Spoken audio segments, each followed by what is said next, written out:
Hi everyone, I hope everyone is doing well. In today's episode, I'm going to show you how to transfer your data from Microsoft Excel to Microsoft Word in a very simple way. In order to do that, I have created here an Excel file, an Excel table, and from here I'm going to connect my this Excel table to Microsoft Word sheet. Let's do it together.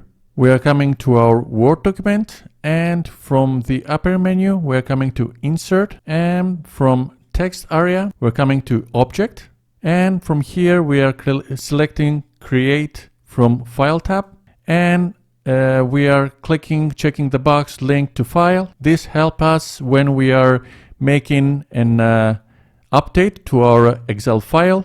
This occurs also to our Word file automatically. We're checking this, and from here we're clicking Browse, and from here we're coming to the directory that our Excel file is. It is List. We are selecting this, and after that we are clicking Insert, and after that we are clicking OK. And as you can see now, the Excel table is inside our Word document. So the video was like this. I hope you like this video. If you like it, please give a big thumbs up. And if you're not subscribed to my channel, please subscribe in order to see more future content.